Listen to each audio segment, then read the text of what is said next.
রমাদান যে আসতেছে আপনাদের ভাল লাগে? হ্যাঁ, রমাদান নাম শুনলেই মুমিন হৃদয়ে বয়ে যায় প্রশান্তির ফল্গু ধারা, ঠিক কিনা?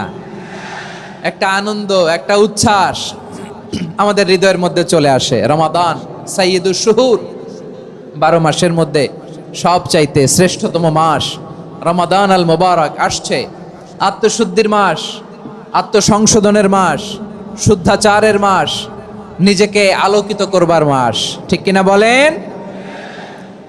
এই রমাদানুল মুবারকে আমাদের কি করণীয়, কি বর্জনীয়, what to do and what not to do, এই টপিকসের উপর কিছু কথা আপনাদের সামনে উপস্থাপন করব ইনশাআল্লাহ। ওমা তাওফীকি ইল্লা বিল্লাহ। আমার প্রিয় ভাইয়েরা, আমি আমার খুতবার শুরুতে সূরা বাকারার 185 নম্বর আয়াত তেলাওয়াত করেছি, যেখানে আল্লাহ তাআলা কোন মাসে কোরআন আল কারীমকে, মহাবিশ্বের মহাবিশ্বয় কোরআন আল কারীমকে এই পৃথিবীতে নাজিল করেছেন সেটা আমাদেরকে জানিয়েছেন। আল্লাহ তাআলা ইরশাদ করছেন, শাহরু রমাদান আল্লাযী উনজিলা ফীহিল কুরআনু হুদাল লিন-নাস ওয়া বাইনাতিম মিনাল হুদা ওয়াল ফুরকান। আল্লাহ বলেন, রমাদান এমন একটা মাস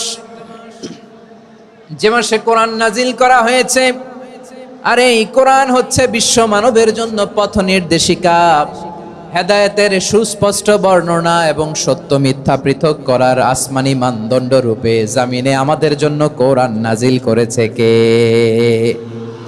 আওয়াজ করে বলেন তো, আল্লাহর নাজিল করা এই কোরআনে কোনো ভুল আছে? সবাই বলেন নাই। সবাই বললে এতটুকু আওয়াজ হয় আমি বিশ্বাস করি না। গলা ছেড়ে দিয়ে বলেন, আল্লাহর নাজিল করা এই সর্বশেষ আসমানি কিতাব আল কোরআনে কোনো ভুল আছে? সন্দেহ আছে? সংশয় আছে? বিয়ন্ডলেস, বাউন্ডলেস, বটমলেস, এমন কিতাব যেটা পড়ে গবেষণা করে এর তথ্য, উপাত্ত, ইনফরমেশন, লেসন নিয়ে শেষ করা যায় না। সুবহানাল্লাহ। আল্লাহ বলেন, এই কোরআনকে আমি রমাদানে নাজিল করেছি, যেটা বিশ্ব মানবের জন্য পথ নির্দেশিকা। এতে আছে হেদায়েতের সুস্পষ্ট বর্ণনা আর সত্য মিথ্যা পার্থক্য করার মানদণ্ড, কোনটা সত্য কোনটা মিথ্যা এটা কোরআন দিয়ে ডিফারেন্সিয়েট করা যায়। কোরআন হচ্ছে ফুরকান, to differentiate between right and wrong. কোনটা সত্য, কোনটা মিথ্যা, কোনটা ভুল, কোনটা নির্ভুল, এটা কোরআন দিয়ে যাচাই করা যায়। চিল্লায় বলেন ঠিক কিনা?